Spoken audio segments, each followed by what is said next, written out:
Itu hadis yang ke-22, hadis yang ke-22 dalam tajuk bab menuntut ilmu agama dan kelebihannya. Hadisnya berbunyi an Ibn Mas'ud radhiyallahu anhu anin Nabi sallallahu alaihi wasallam qala ta'allamul ilma wa'allimuhu an-nas ta'allamul fara'id wa'allimuha an-nas ta'allimu Qur'ana wa'allimuhu an-nas fa inni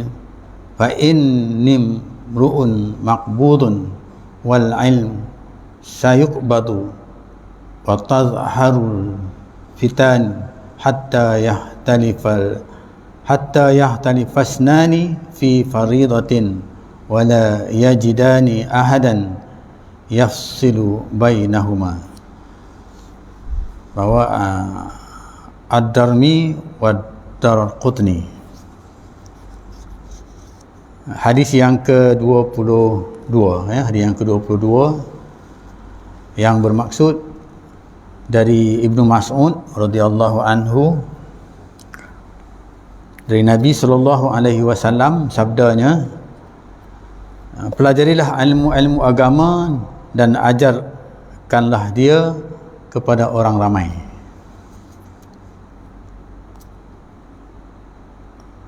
Ta'allamul ilm wa 'allamahu an-nas, ya. Kemudian seterusnya dia kata, pelajarilah perkara-perkara yang difardukan dalam Islam dan ajarkanlah kepada orang ramai. Kemudian seterusnya, pelajarilah Al-Quran dan ajarkanlah dia kepada orang ramai. Kerana sebenarnya aku seorang yang akan mati, Nabi kata, seperti makhluk-makhluk yang lain, dan ilmu juga akan diambil kembali oleh Tuhan dan hilang lenyap. Nah, ilmu tu akan hilang kepada Nabi bila Nabi itu dah mati, ya, dah wafat. Dan akan lahirlah berbagai-bagai fitnah, kekacauan, sehingga akan berselisih dua orang dalam satu perkara yang diperdukan, yang mereka tak dapat seorang pun yang boleh menyelesaikan perkara-perkara yang diperselisihkan itu. Kenapa tak dapat selesai? Kerana tak ada ilmu, ya? Baik, itu maksud hadis tadi. Jadi dalam ayat ini, dalam hadis ini, tuntut kita supaya belajar ilmu, kemudian mengajar. Dua benda, satu belajar, yang kedua mengajar, ya. Hadis yang lain dia kata, talabul ilmi faridatun ala kulli muslimatin wa muslimatun, ala kulli muslim wa muslimatun. Tuntut ilmu itu wajib ke atas seorang laki-laki dan seorang perempuan. Jadi kita dituntut supaya belajar. Jadi tuntutan belajar itu wajib, wajib. Maknanya kata kalau kita buat, kita akan dapat ganjaran pahala daripada Allah Subhanahu wa taala. Kemudian yang kedua dia kata mengajar, ya, tuntut kemudian mengajar, ajarkan, ya, ajarkan kepada orang lain supaya ilmu itu jadi manfaat. Sebab bila ilmu itu menjadi manfaat, dia akan jadi ibadat kepada kita. Hadis Nabi sallallahu alaihi wasallam menerangkan, iza mata ibnu adam in qata'a amaluhu, bila mati anak Adam putus segala amalan dia, illa min salasin, kecuali tiga: sedekahun jariyah, ilmun yuntafa'u bih, ilmu yang dimanfaatkan, kemudian waladun soleh yad'u lah, itu ilmu tu yang dimanfaatkan. Okey, ya, jadi itu tuntutan ilmu, kemudian kita disuruh mengajar. Kemudian yang keduanya dia kata, tuntutlah ilmu, ya. Jadi asasnya dia tu, bila kita tuntut ilmu, kita kena mengajar, kita kena ajar, tuntutan ajar. Kemudian ilmu yang kita kena tuntut tu dia terbahagi kepada tiga di sini. Satu dia kata ilmu agama, ya. Maksudnya tuntutlah, ya, pelajarilah perkara-perkara yang maksudnya pelajarilah ilmu-ilmu agama, ilmu agama, ilmu yang berkaitan dengan agama kita lah. Sebut agama ni maksudnya din, ya, din, ad-din, ya. Inna ad-dina indallah il-Islam. Jadi agama tu din. Din tu apa dia? Maksud cara hidup, ya. Cakap orang putih sikit, way of life, kan? Itu cara hidup. Bagaimana cara hidup, kan? Itu din, agama. Tuntut ilmu agama satu, dia kata. Kemudian ajarkan. Kemudian yang kedua, tuntut ilmu, maksudnya ilmu perkara-perkara yang diperlukan dalam Islam, ya, perkara yang diperlukan dalam Islam, ya. Jadi untuk ilmu agama, kemudian yang diperlukan dalam Islam, ya, yang diperlukan dalam Islam, kalau dalam kita boleh ambil daripada rukun Islam, ya, bila malaikat Jibril tanya Nabi, akhbirni anil Islam, maka Nabi kata, al-Islam an tashhadu an la ilaha illallah wa anna Muhammadar Rasulullah. Kemudian wa tuqima solah. Jadi ilmu berkaitan dengan fardu itu tuntut semayang, ya, mendirikan semayang. Kemudian wa tasuma Ramadan, kemudian berpuasa pada bulan Ramadan. Wa tu'tiya zakah, kemudian mengeluarkan zakat. Itu ilmu yang fardu, ya, mengeluarkan zakat. Kemudian wa tahajjul baita man istata'a ilaihi sabila, ilmu yang berkaitan dengan ibadat, iaitu menuntut mengerjakan haji. Itu ilmu yang fardu, ya. Maksudnya ilmu yang dikatakan fardu, ajar juga kepada orang lain. Yang ini dia kata, kalau dalam hadis Nabi dia kata, dalam ilmu yang kedua ini, dia nak ilmu yang ketiga tu, dia kata kita sampai kepada ilmu yang ketiga, dituntut supaya kita menuntut ilmu yang wajib ini, ya. Sebab wajib tu maksudnya fardu tu yang diwajibkan kat atas kita itu, maksudnya itu tuntutan yang mesti dilakukan sebagai hamba Allah. Sebagai hamba Allah wajib kita kena lakukan itu, ya. Sebab kita dah bersyahadah dah yang kita ni adalah hamba Allah, kita kena lakukan itu. Sebelum itu Allah dah turunlah ayat, tidak aku jadikan jin dan manusia melainkan untuk beribadat. Allah turun ayat tu dah sebelum itu, tidak aku jadikan jin dan manusia ni untuk ibadat. Ibadat tu maksudnya yang itulah, maksudnya ada ibadat berkaitan. Kemudian ilmu yang ketiga, dia kata tuntutlah ilmu, dia kata ilmu yang ketiga, ta'allamu ilmu Al-Quran. Dia kata pelajarilah ilmu yang dikatakan ilmu tu, pelajarilah Al-Quran dan ajarkanlah dia kepada orang ramai. Ta'allamul Qur'ana wa 'allimuhun nas, ya. Tuntutlah ilmu Al-Quran dan ajarkan kepada orang ramai. Ini dua kaitan ni antara atas ilmu-ilmu ni, maksudnya disebut ilmu Al-Quran, ilmu yang kedua tu ilmu yang kenaan fardu ain, ilmu yang berkaitan dengan ilmu agama ni keseluruhannya, maksudnya kita kena tuntut dan kita kena ngajar. Dalam Al-Quran ni dia kata, Nabi kata balighu anni walau ya, ajarkanlah, ya, sampaikanlah daripada aku walaupun satu ayat. Apa dia ayat itu? Ayat itu berkaitan dengan ilmu-ilmu tadi, ya, ilmu-ilmu yang disebutkan tadi, ilmu yang berkaitan dengan agama, ilmu yang berkaitan dengan rukun fardu, dan ilmu yang berkaitan dengan Al-Quran. Itu dia kata balighu, sampaikan walaupun satu ayat. Sebab itu dalam sebab penilaian ilmu dalam satu ayat ni sangat mahal maknanya. Dulu zaman Nabi dulu, kalau orang tu dia nak kahwin, ya, dia tak ada apalah nak bagi mas kahwin, ya, dia hanya boleh bagi dengan ayat, dengan satu ilmu, ya, ajarkan dia satu ilmu, maka itu sudah cukup menjadikan dia sebagai mas kahwin. Nilai ilmu tu begitu sekali, ya. Kalau hari ini kita nak bagi mas kahwin, bagi dengan duit, kan, itu nilai ilmu, kan. Baik, kemudian selepas itu dia kata ilmu-ilmu yang tiga perkara tadi, dia kata, Nabi kata, Nabi nak terangkan ilmu-ilmu ni daripada Nabi lah, wahyu daripada Al-Quran tu wahyu daripada Allah. Jadi dia kata, Nabi kata, kenapa kamu nak kena tuntut ilmu, kamu nak kena ngajar? Sebab aku ni akan mati. Setiap orang tu akan mati, termasuklah Nabi, ya. Sebenarnya dia kata kerana dia kata setiap orang tu akan mati, ya. Termasuklah Nabi, dia akan wafat. Macam orang lain juga, bukan Nabi ni dia orang kata exception, lebih orang kata lain daripada yang lain, dia juga akan wafat, akan mati macam mana manusia lain juga. Dan ilmu juga akan diambil. Maksudnya bila dia tak ada, maksudnya ilmu tu akan habislah, tak ada lah, kan? Tak ada. Maksudnya ilmu tu kan diambil, maksudnya kembali oleh Tuhan dan hilang lenyap. Maksudnya ilmu tu Allah ambil balik. Sebab itu ilmu tu hak Allah Subhanahu wa taala, hak Allah Subhanahu wa taala, kan? Sebab itu dulu dalam zaman Khalifah Umar Al-Khattab, ya, Imam Abu Bakar, ya, bila banyak penghafal Al-Quran ni dah banyak terkorban syahid dalam medan peperangan, ya, maka timbul calangan supaya Al-Quran ni ditulis, ya, dicetak supaya tidak hilang daripada pengetahuan orang-orang yang akan datang. Sebab orang itu dia tak akan menunggu lama, kan, akhirnya dia akan nabi, dia tak akan begitu.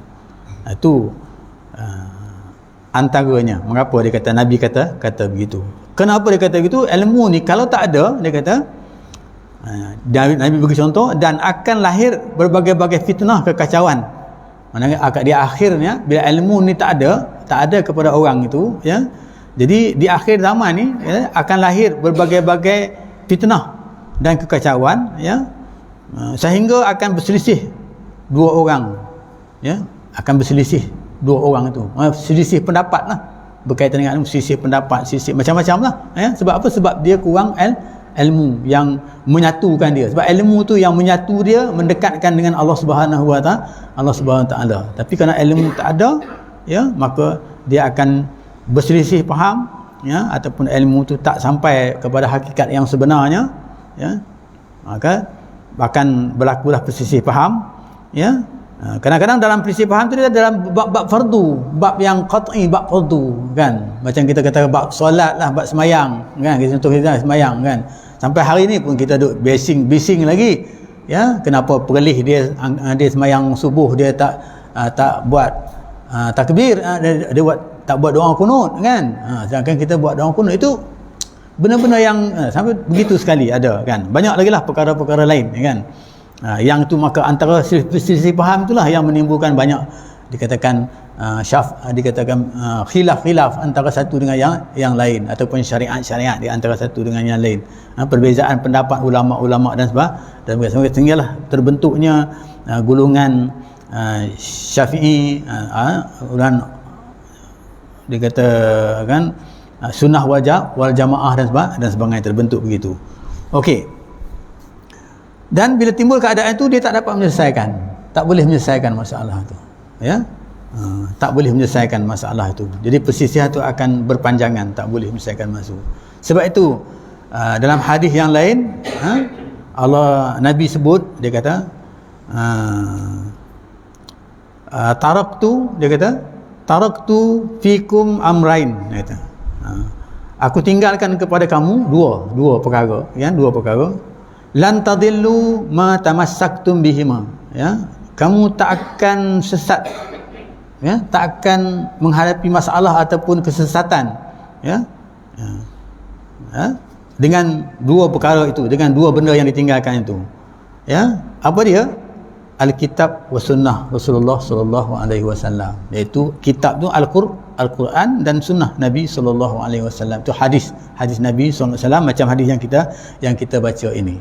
Itu ilmu lah, maksudnya ilmu tu maksudnya berkaitan dengan Al-Quran, berkaitan dengan hadis Nabi. Jadi bila ada ilmu itu, maka perselisihan tu dapat diselesaikan, rujuk kepada sunnah wal jamaah, maksudnya rujuk kepada Quran dan sunnah Nabi sallallahu alaihi wasallam.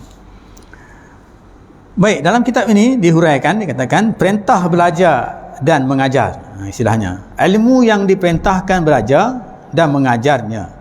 Jadi bila kita ada ilmu tu kita diperintah supaya belajar, kemudian kita kena mengajar ilmu itu perintah, ya, diperintahkan oleh Allah. Sebagaimana yang diterangkan dalam hadis yang kita baca tadi lah, dia katakan, pertama dia kata segala ilmu pengetahuan yang berhubung dengan agama, ya, ilmu-ilmu yang beragama. 3 tadi yang disebutkan. Kedua, ilmu yang diperlukan seorang mempelajari untuk bawaan dirinya sendiri dan juga untuk orang lain bila dikehendaki. Ilmu yang berkaitan dengan kehidupan dia lah, ilmu dunia lah, ya, ilmu yang berkaitan kehidupan dia, yang dia nak bawa untuk kejayaan hidup dia dunia ni, ya, macam kita katakan apa profession kita dan sebagainya, ilmu yang berkaitan dengan itu, ya. Itu dia kata. Dan juga bila kita ada ilmu tu, mari kita kena sampaikan juga. Tak boleh kita gunakan untuk kita saja. Mari kita kena balik, kena kita sampaikan juga. Dan yang ketiga dia kata ilmu yang berhubung secara khusus, iaitu ilmu yang berkaitan dengan Al-Quran. Khusus ni Al-Quran. Ni ilmu maka sebab tu Quran ni tuntutan yang utama lah maksudnya. Ya, tuntutan yang utama. Sebab rujukan kepada kehidupan ataupun manusia itu, ad-din itu, cara hidup manusia itu ialah Al-Quran. Cara bagaimana manusia nak hidup tu, yang hidupnya itu macam mana? Hidupnya itu dengan tujuan untuk berbakti ataupun mengabdikan diri kepada Allah Subhanahu wa Ta'ala. Itu cara dia. Cara ataupun din dia kata cara bagaimana manusia hidup untuk berbakti, untuk beribadat kepada Allah Subhanahu wa Ta'ala. Apa ada dalam Al-Quran dan juga sunnah Nabi SAW. Dan Nabi itu sebagai model, sebagai manusia menjadi model contoh kepada kita, bagi contoh model kepada kita. Itu Nabi itu, ya. Itu ilmu yang 3 kan. Sebagai sebuah kitab suci, balik kepada Al-Quran tadi ni, kalam Allah yang wajib dijaga dan dipelihara dari sebarang pindaan dan pengubahan, baik pada sebutan maupun pada cara bacaan. Jadi maksudnya kena belajar Al-Quran itu, ya, sebab kitab itu kitab yang diterpelihara, tidak ada boleh dipindah, tak boleh ada pengubahan dan sebagainya, ya, dari sudut bacaannya dan sebagainya. Maka Rasulullah SAW menegaskan cara khusus tentang wajib belajar dan mengajar itu. Maksudnya cara khusus bagaimana kita nak mengajar Al-Quran, nak belajar Al-Quran itu, kemudian bagaimana kita nak mengajarkannya, yang tersebut untuk mengesahkan benarnya apa yang dijamin oleh Allah Subhanahu wa Ta'ala pada ayat, ya, pada ayat yang kalau tengok dalam surah dia kata ayat surah Al-Hijr dia kata ni, yang bermaksud sesungguhnya kami menurunkan Al-Quran dan kamilah yang memeliharanya. Jadi Al-Quran tu Allah turun, kemudian Allah kawal Al-Quran, Allah jaga. Maksudnya tidak berlaku perubahan di sana, tidak berlaku dari sudut pindaan, tidak berlaku dari sudut pengubahan yang lain, nak berubah ke atau nak pindah, kemudian tak berlaku dari sudut sebutan, nak sebut yang lain dan sebagainya, sebutan tu tetap sama macam itu juga kan. Begitu. Mungkin tanda-tanda bacaan dalam Al-Quran dan sebagainya kan. Kalau kita nak kaji lebih luas lagi, mungkin dari sudut lagu-lagu bacaannya dan sebagainya, dalam bentuk taranum lah kita katakan kan, begitu. Jadi itu dia kata ilmu Al-Quran. Jadi sebab apa Al-Quran kata begitu? Sebab Allah jamin Al-Quran itu selamat. Jamin Quran itu selamat. Bila Quran itu selamat, maksudnya orang yang berpandu Al-Quran itu akan selamat. Sebab ada perubahan kat situ. Jadi maka sebab itu kita dipandukan dengan Al-Quran. Inna nahnu nazzalna dzikra wa inna lahu lahafizun. Ayat tadi tu yang maksudnya bahawanya sesungguhnya kamilah yang menurunkan Al-Quran dan kamilah yang akan memeliharanya. Tidak ada. Ini jaminan Allah Subhanahu wa Ta'ala tentang ilmu Al-Quran. Begitu juga ilmu-ilmu yang lain lah maksudnya. Sebab semua milik ilmu tu adalah Allah Subhanahu wa Ta'ala punya ilmu. Ya, tak kiralah ilmu apa pun, ilmu matematik ke, ilmu sains ke, ya, semua itu ilmu Allah Subhanahu wa Ta'ala. Sangat luas ilmu ini. Ya, sangat luas. Kalau Nabi Khidir, ya, Nabi Khidir dia kata kalau ilmu tu kita nak, orang kata istilahnya macam tak dapat kita nak kira lah banyak ilmu itu. Kalau kita katakan yang Allah bagi kepada kita ni sikit saja, ya. Betul, bila ada dalam Quran sebut yas'alunaka 'anir ruh, ya, yas'alunaka 'anir ruh, orang tanya tentang ilmu berkaitan dengan ruh, dengan jiwa, dengan ruh, ya, jasad ni okey, ni ruh. Yas'alunaka 'anir ruh, qulir ruhu min amri rabbi, katakanlah bahawa ruh itu daripada Allah Subhanahu wa taala. Ilmu ruh tu ada kepada Allah Subhanahu wa taala. Wa ma utitum minal ilmi, apa yang aku berikan kepada kamu tu daripada ilmu tu qalil, sikit saja. Sikit saja. Wa ma utitum minal ilmi qalil, maksudnya sedikit saja ilmu itu. Tu ilmu Allah tu sangat hebatlah, sangat besar, maksudnya sangat luas. Ya. Jadi kalau kita tengok orang yang cintakan ilmu, ya, orang yang cintakan ilmu, maksudnya dia tak akan rasa kenyang. Ya. Jadi ilmu yang dia dapat tu, kalau kita ibaratkan macam makan, kita makan, dia tak rasa kenyang. Dia rasa nak makan je. Ya. Kalau makan biasa ni, kalau kita makan tak kenyang-kenyang, itu orang kata orang yang tamak, kan? Tapi dari sudut ilmu ni, maksudnya kalau orang tu dia, maksudnya dia tahulah kaedah ilmu ni, maksudnya, ya, ilmu Allah ni, dia tahu tentang ilmu Allah ni yang mengangkat derajat manusia itu, kan? Jadi ilmu ini dia katakan kalau dia cari macam mana pun dia tak akan rasa cukup. Ya, istilah kalau makan ni, dia makan macam mana pun dia tak akan rasa kenyang, dia nak makan je. Tak puas sebab ilmu Allah tu sangat. Kalau segi minum, haus tu, ya, kita katakan minum air ni boleh hilangkan haus, tapi dia tak akan hilang haus itu, kan? Sebab apa? Sebab itu ilmu Allah Subhanahu wa taala. Dan kita pun kalau segi logik akal kita pun, kita tengok orang yang cintakan ilmu ni, dia tak berhenti untuk ilmu, ya, tak berhenti, ya. Kalau kita pun dalam istilah kita, dalam kita lahir, bagi pendidikan ilmu, ya, dan sebagainya, sampailah kita mati. Maksudnya sekarang ni pun kita dah pencen pun, kita masih lagi ada tuntutan untuk menuntut ilmu, ya. Sebab yang kita duduk macam ni dapat ilmu sikit ni, maksudnya itu tuntutan fardu, maksudnya kita dapat pahala macam mana kita semayang juga. Tuntutan tu dah kita laksanakan, perintah Allah Subhanahu wa taala tu kita dah laksanakan. Itu yang katakan ilmu ditabatkan ilmu Al-Quran. Ya, ilmu Al-Quran lah yang dikaitkan dengan balighu anni walau ayat, maksudnya sampaikanlah walaupun satu ayat, kan? Jadi kalau kita boleh baca Quran, ajarlah anak kita baca Quran walaupun satu ayat, kita katakan.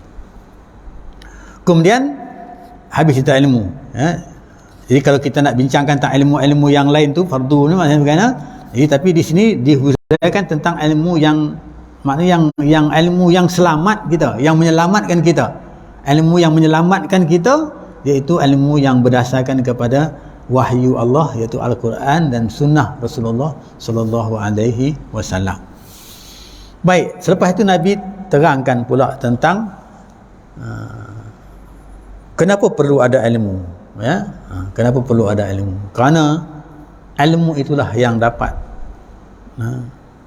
mendekatkan manusia dengan Allah Subhanahu wa taala. Ilmu tu akan menjadikan kita lebih yakin, menjadikan kita lebih percaya, ya, menambahkan keyakinan kita kepada Allah Subhanahu wa taala. Yakin kita, ya. Itu yang menyebabkan Islam tu menekankan tentang ilmu, boleh meyakinkan kita dan dapat kita beramal mendekatkan diri kita dengan Allah Subhanahu wa taala. Sebab hidup kita ini memang tujuannya pengabdian, ya, mengabdikan diri kepada Allah Subhanahu wa taala, kan, dengan tujuan untuk nak mendekatkan dengan Allah Subhanahu wa taala, untuk dapat kasih sayang daripada Allah Subhanahu wa taala. Itu ilmu yang disebutkan ilmu tadi, mendekatkan kita. Sebab tu ilmu dia kata mengangkat derajat, ya. Allah bagi akal kepada kita manusia ni. Bila Allah bagi akal, jadi dengan akal ni dah maka manusia ni berbeza daripada makhluk yang lain, ya. Berbeza daripada makhluk yang lain, berbeza dengan binatang. Sebab akal ni dia boleh berfikir, ya, boleh berfikir, ya. Akal ni kalau dia boleh berfikir, kemudian dia ada ilmu pula, dia boleh manfaatkan ilmu tu dengan fikiran yang dengan akal dia itu, maka itu sebaik-baik manusia. Apatah lagi dengan ilmu tu dia dapat mendekatkan dirinya dengan Allah Subhanahu wa taala. Allah Subhanahu wa taala itu sebaik-baik manusia yang dikehendaki oleh Allah Subhanahu wa taala. Kemudian berdasarkan kepada perintah Allah Subhanahu wa taala, berdasarkan kepada ta'abbud kamu, persaksian kamu. Apa dia persaksian kamu? Tak ada yang lain melainkan Allah saja. Dan tidak ada orang yang wajib kita ikut melainkan Muhammad saja. Jadi kalau ada yang selain daripada itu, maka kita tak larilah daripada istilah kita katakan pengabdian kita kepada Allah Subhanahu wa taala. Ya, kerana kita tak ada ilmu tadi. Bila kita ada ilmu itu akan kita tengok orang-orang yang ada ilmu, kadang-kadang imannya lebih mantap, lebih kuat. Kadang-kadang kita lahir dalam keadaan Islam, mak bapak kita Islam, tapi oleh kerana kita terabai dengan ilmu, maka kita tak begitu mendalam tentang Islam tu, tentang agama kita sendiri. Sedangkan itu darah daging kita. Berbanding dengan orang yang dilahirkan bukan Islam, kemudian dia menuntut, dia belajar dengan ilmu tu, dia belajar, dia mengenali Islam, akhirnya dia menerima Islam dalam kehidupan dia, dalam din dia, dalam cara hidup dia, maka kehidupannya itu lebih terselah nampaknya penghayatan Islam yang ada kepada dia. Tengok orang-orang yang kita katakan orang-orang yang bukan Islam lah, tiba-tiba bila dia masuk Islam.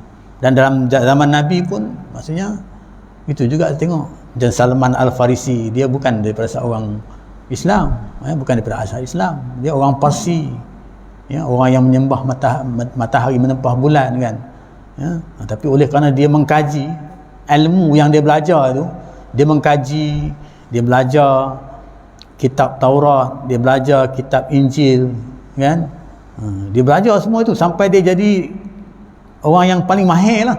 Kalau istilahnya, kalau dalam kita katakan dalam istilah Kristian tu dia kata padri lah, kita katakan padri yang hebat lah kan. Tapi dia belajar juga Al-Quran. Dengan Al-Quran tu dia pun menjadi orang yang paling hebat. Akhirnya dia pilih kepada Al-Quran kerana dapat mendekatkan dirinya dengan Allah Subhanahu wa taala. Ilmu yang Allah salurkan kepada dia berdasarkan kepada Taurat, Zabur, Injil dan sebagainya tu, akhirnya sampai kepada Al-Quran, Allah dekatkan dia dengan Al-Quran. Ilmu tu yang dapat mendekatkan diri dia dengan Allah Subhanahu wa taala. Dan dalam lain pun, misalnya kalau hadis Nabi sebut, dia kata man yuridillahu khaira yufaqihu fiddin. Siapa yang Allah nak jadikan dia tu orang yang baik, Allah akan fahamkan dia dengan agama. Maksudnya Allah akan jadikan dia, hidup dia tu sebagai orang yang beragama, orang yang ada, orang katakan din, ada peraturan cara hidup tu, cara beragama. Maka itu Allah, kalau Allah hendak jadi orang tu jadi baik, maka Allah akan fahamkan begitu. Baik, sebab apa perlu ilmu ni? Kerana nak mengelak daripada berlakunya perselisihan faham di antara ni. Kemudian Nabi sebut dalam hadis ni juga, yang akhir sekali Nabi kata, Nabi sebut, iaitu dia kata amaran tentang kehilangan ilmu dan akibatnya. Jadi ilmu ni bila hilang, apa dia punya akibat dia? Oleh sebab Rasulullah sallallahu alaihi wasallam ialah yang menyampaikan ilmu agama, Rasulullah dia menyampaikan ilmu agama sebagai utusan Allah Subhanahu wa taala, dan baginda juga seorang manusia yang akan mati dalam hadis yang sebutkan tadi. Maka baginda menyuruh umatnya belajar dan mengajar secara segala jenis ilmu pengetahuan yang disampaikannya. Segala jenis ilmu pengetahuan yang Nabi sampaikan dalam proses kehidupan lah, yang Nabi boleh sampaikan berdasarkan zaman dia lah, pada zaman dia, ikut syariat zaman dia. Macam soal ibadat semayang, soal puasa, soal nikah kahwin, soal jual beli, itu zaman Nabi dah berlaku. Soal pembentukan negara Islam, bagaimana nak letakkan sebuah negara yang baik, sebagai sebuah pemerintah yang baik, macam Nabi buat di Madinah dengan piagam Madinah, peraturan-peraturan perlembagaan yang dibuat, macam itu Nabi buat. Itu berdasarkan apa? Berdasarkan kepada Al-Quran. Jadi berdasarkan kepada Al-Quran dan perintah Allah Subhanahu wa taala itu, maka Nabi terjemahkan itu dalam bentuk ibadat solatnya macam ini, Kan ibadat puasanya macam ini, Nabi terjemahkan. Jadi maka kita pandukan Nabi lah, ibadatnya begini. Jadi kalau Nabi tak ada, tak ada lah, kan akan hilang lah ilmu yang ada kepada Nabi itu. Maka sebab itu Nabi suruh kita belajar, dan bila kita belajar kita akan mewarisi ilmu tadi, kita akan wariskan ilmu tadi. Wariskan kepada siapa? Kepada sahabat-sahabat. Jadi Nabi didik para sahabat yang 4 yang hebat itu, iaitu Abu Bakar, Umar, Osman dan Ali. Jadi waris, jadi pewaris ilmu yang ada kepada Nabi sallallahu alaihi wasallam ialah para sahabat tadi. Ya, para sahabat tadi. Kemudian pewaris ilmu juga yang ada kepada sahabat tu diwariskan oleh para tabi'in. Ya, tabi'in. Begitulah seterusnya sampailah kepada hari ini diwariskan kepada siapa? Kepada alim ulama. Alim ulama ni orang-orang yang ada ilmu. Kemudian orang yang ada ilmu tu mungkin ilmu pada masa itu dia tak sama dengan ilmu yang mungkin ilmu tu asas tu ada, tapi masalah-masalah yang berlaku zaman Nabi dengan zaman sekarang dia tak sama. Sebab masa tu dah berlalu, tak sama. Jadi bagaimana orang-orang yang berilmu berdasarkan kepada yang Nabi, yang waris daripada Nabi ni nak menjelaskan tentang perkara-perkara baru ini. Macam kita kata istilah dadah, kan? Kalau dulu arak jelas lah istilah dadah macam mana nak hukum dia, halal ke haram ke. Itu berdasarkan kepada base dia, berdasarkan kepada arak tadi yang memabukkan tadi itu. Jadi bagaimana ini? Jadi bila tabi' ini sampai masalah yang baru dan masalah tidak ada zaman Nabi, maka mereka kena buat tajih, mereka kena buat fatwa, kena berduduk, kena berbincang bagaimana kita buat satu keputusan. Dia kata, ya, pendapat ramai, fatwa, bagaimana kita nak keluar fatwa begini dan sebagainya. Dalam bab apa? Dalam bab akidah. Contohnya bab akidah, ya. Dalam bab apa? Dalam bab amalan ibadat. Ni amalan ibadat ni macam ni tak boleh, tak betul, kita kena haramkan, tak boleh. Ya, dalam bab benda-benda yang kita katakan bid'ah dan sebagainya, kan, itu kita kena jadi dia kena bincang lah tu. Ini ulama-ulama dia kata tabi'in. Jadi hari inilah sampai kepada ulama-ulama dan seterusnya kepada orang-orang yang sedikit rendahnya daripada ulama, mungkin ustaz-ustaz, atizah dan sebagainya. Jadi ilmu itulah yang dapat mengekalkan yang mengaris. Maka sebab itu Nabi perintahkan kepada kita supaya tuntut ilmu, jangan ilmu itu hilang dalam pengetahuan kita, kan? Berdasarkan kepada Al-Quran tadi.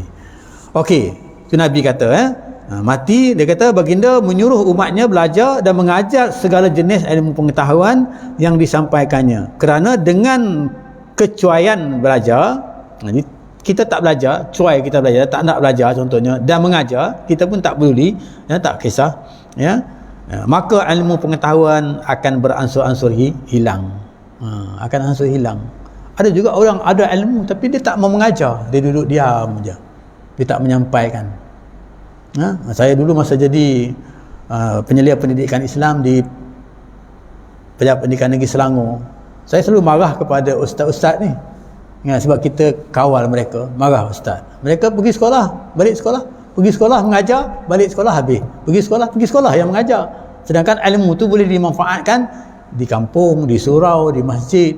Pergilah kat masjid, pergilah kat surau, bukalah kelas-kelas fardu ain dan sebagainya. Tak, dia cukup lah, dia selesa lah, selesa dengan keadaan dia, kan? Maksudnya dia selesa lah, dia pergi mengajar, kemudian habislah cerita dia balik mengajar, kan? Ini sedangkan teori ilmu ini maksudnya walaupun kita ada sikit, patutnya orang sedikit tu kita kena sampaikan supaya orang yang sedikit di ujung sana pun dia sampai. Ustaz Dangiran, pengarah saya dulu, dia kata apa?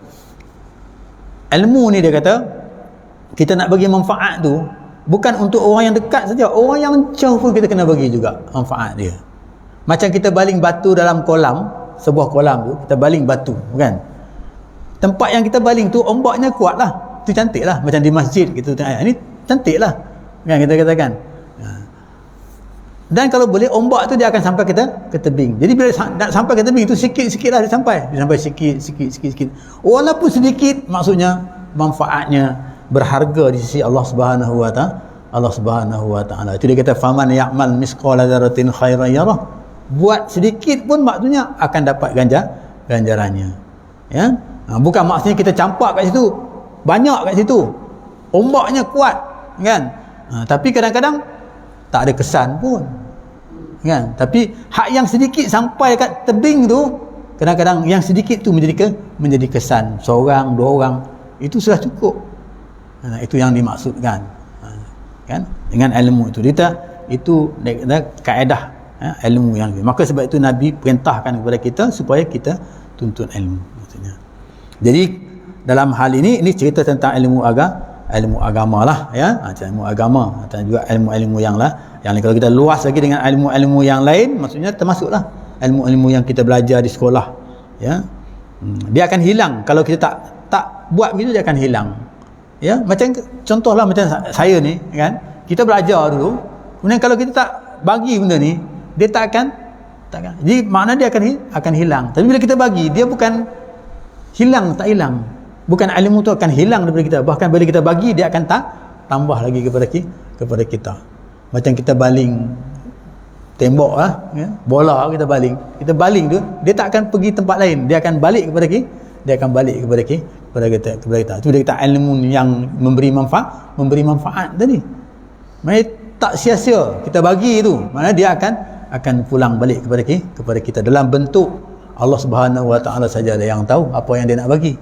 Macam sedekah lah kita bagi. Kadang-kadang kita fikir bila kita bagi sedekah ni rugi, ya, aku bagi sedekah. Aku kerja kuat-kuat, tiba-tiba aku bagi sedekah. Rugilah.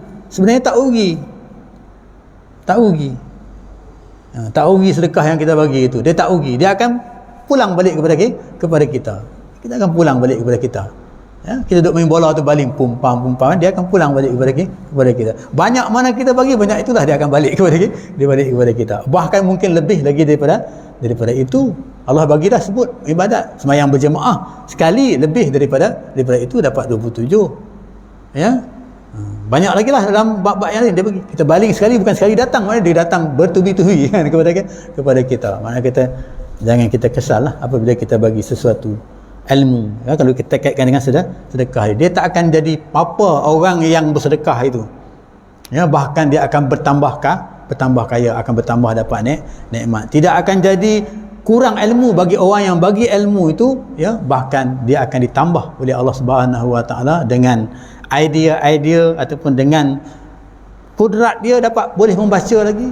Kadang-kadang ada orang tu dah tua dah, kan, tak payahlah belajar lagi dah tua dah, tapi oleh kerana dia tu orang yang nak ilmu, dia buat juga master, dia buat juga PhD, kadang-kadang buat sama dengan anak dia. Ada yang tak ada ijazah, anak ada ijazah, dia buat ambil ijazah sama dengan anak dia.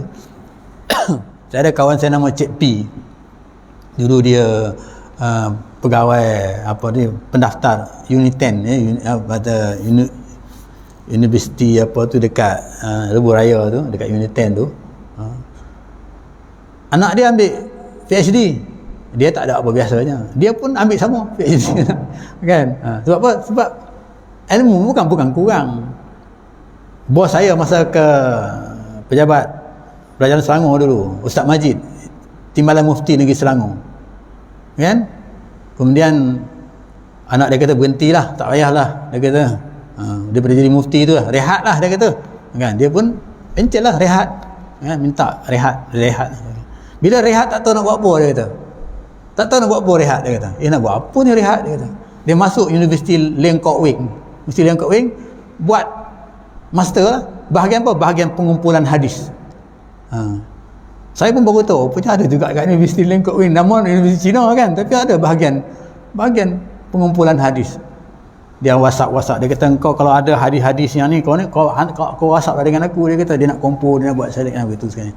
Nak buat master, kan, tak tahu apa nak buat lah. Itu orang yang Allah, sebab dia kata ilmu tu walaupun sikit, kan, walaupun kita katakan dia tak kenyang, kita rasa nak makan. Orang yang dah kita kata ketagih ilmu tu. Sebab apa? Ilmu tu dapat mendekatkan dirinya dengan Allah Subhanahu Wa Taala.